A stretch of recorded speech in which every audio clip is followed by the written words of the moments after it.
Okay, we have big news in regards to the FCC and their Wi-Fi router ban. Apparently, they've expanded their coverage, so to speak, to more devices. So, the FCC is tightening its grip on foreign-made networking gear. Today, in a recent update to its regulatory FAQ section, the agency clarified that its standing ban on foreign-made Wi-Fi routers now officially extends to portable hotspots and cellular-based home internet equipment. So, what's new in this ban? Well, while the initial focus was strictly on traditional home routers, the quote-unquote covered devices list now includes portable hotspots, often referred to as MiFi devices. These pocket-sized units are now prohibited if foreign made, if made outside of the United States. And that also includes LTE and 5G devices. These are customer premises equipments and or called gateways that use a SIM card to provide high-speed home internet via cellular towers. Now, what is safe on the list?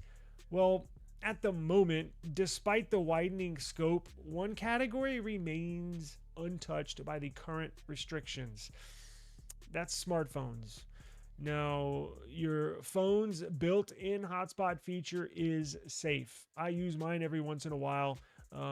Thank God they're not going to ban that. But the ban targets dedicated networking hardware, not mobile handsets. T-Mobile, a major provider of 5G home internet, confirmed that their current customer base is unaffected. I know that was going to be a big question. Well, because a lot of people are signing up or have signed up for T-Mobile's home internet. They've been pushing that a lot over the last couple of years.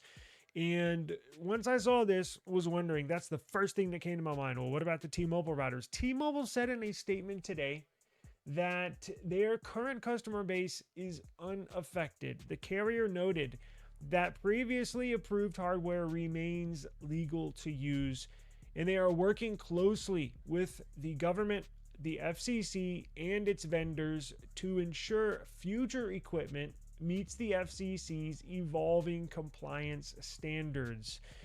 So, what about some temporary reprieves? Well, there is still a path forward for some manufacturers.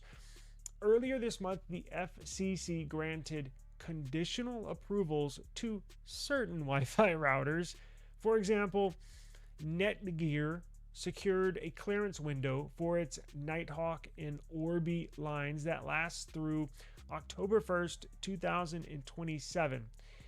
It is highly likely that similar temporary exemptions will be sought out for popular hotspot models as the deadline looms.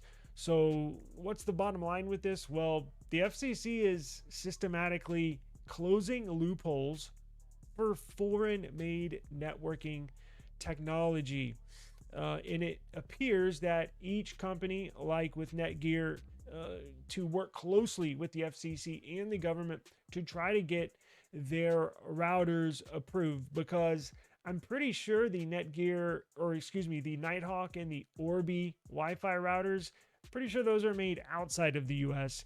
So, like I said earlier in a earlier video and or live stream, this is just going to be hit or miss. This is just we'll see where this goes. It appears they're going to choose who they want, and I'm sure a deal is probably going to be made here and there, just like Netgear did with their products with the government, what can be approved, what cannot. But if you have a Wi-Fi router for your home or business that was manufactured in China or outside of the United States, let's face it, it is now legally invalid by the FCC and the government of the United States. We recommend the Google Nest and Google Nest Pro Wi-Fi router. The FCC has approved the use of the Google Wi-Fi routers, and we use the Google Wi-Fi Nest Pro Wi-Fi router for our home and here at eSIM Studios. It is automatically updated, it's affordable, and provides very fast speed and network performance for all of your needs. I'm going to put a link below in the description. If you possibly have a router that was manufactured outside of the United States and you're looking for a approved router that you can use, if you want to be within spec, if you want to have an approved router, well, look no farther than the Google Nest and Google Nest Wi-Fi Pro routers. Again, we've been using them for years. I'll stand by them. We rarely have any issues with them at all. Always have nice, strong Wi-Fi, and like I said, they update automatically, and it's just been easy. I personally, before recording, made sure that the Google Nest Wi-Fi routers are approved, and they are. Now, the easiest way for you to find out if your router is on the approved list or not is simply go to your router, turn it around, turn it upside down, look for the name, the manufacturer, look for the model number, and do some simple homework. So jump on Google and type in, let's just say you have a Netgear Nighthawk model number ABC123. What I would do is type in Google, type in Netgear Nighthawk ABC123, and then type in manufacturing location or where was it manufactured. It'll pull up, it'll give you some results.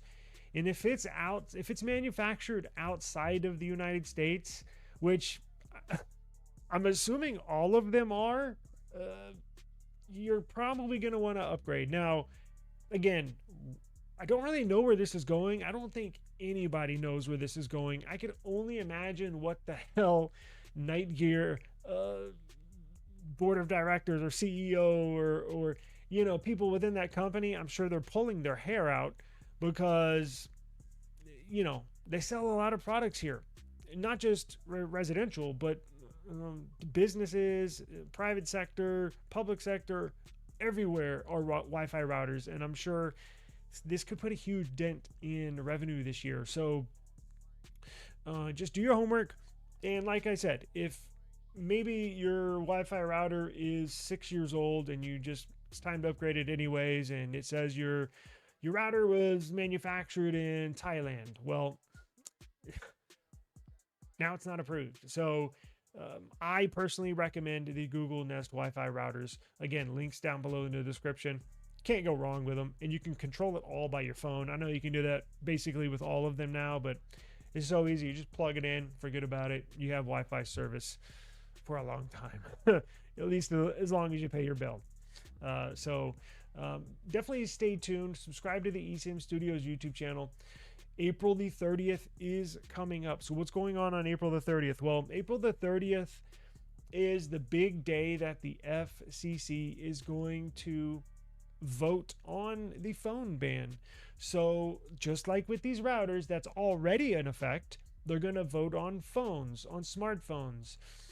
And if your phone, just like the routers, are not manufactured in the United States, well, then they can say, well, they cannot legally be sold and potentially even used in the United States. Now, I don't think they'll take it that far. Look, I fully expect on April the 30th, I fully expect them to approve this vote, because why would it go up for a vote if they were not going to approve it? If they've already done this ban for Wi-Fi routers, well, why would they not do it for phones? So it sucks, but I fully expect it to be approved and be pushed into law on the 30th. But I just don't know how far they're going to take it. Again, are they going to tell the big carriers not to send network services to any IMEIs that were manufactured outside of the United States? And what phones does that include? That's the approved phones that are... See, but that's the thing. That's the thing that doesn't even make sense. They're not even really made here in the US. Because iPhone, now I know they opened one plant, but they have manufacturing plants in China, and I think they're going to move them to India, and they have some in Brazil. So that doesn't even make sense. It's like, those aren't even manufactured here. And the Google Pixel, That's not even, I think they're manufactured in Taiwan. I'm looking for one of my phones, but it's in the other room. That doesn't even make sense. Now, it's a US company, and Google, and they got a bunch of pull, and Apple with the government. Samsung, that's the other thing. Samsung is a Samsung is a Korean company, South Korea company, so they're not manufactured here. Are they gonna? I couldn't imagine them banning all Samsung phones. Now, this might be specific just to China, and it probably, well, I take that back. It will be all China phones. I just don't know how far they're going to take it, right? So, some of the phones I think that will be approved is iPhone, obviously, Google Pixel, obviously, and I think Samsung. What we don't know is Motorola going to be approved? They're owned by Lenovo. Lenovo is a Chinese company. Now, Motorola Mobility, a division of Motorola, is based in the US, and their home offices are in Chicago and have been there for like 100 years. So I would guess, just my guess, that Motorola would be safe, because I think they're going to claim Motorola Mobility is a US company based in Chicago. So I think Motorola's will be good. But what phones are not going to be good? Probably Sony, probably obviously OnePlus, Xiaomi, Oppo, Vivo, Realme, all the BBK umbrella that goes over Oppo, Vivo, Realme, OnePlus. Those are all going to be banned. I can guarantee you those are going to be banned. So that's kind of what we have to live with. So it looks like our phone usage is, or the availability of what we can purchase is going to shrink here in about a week or so.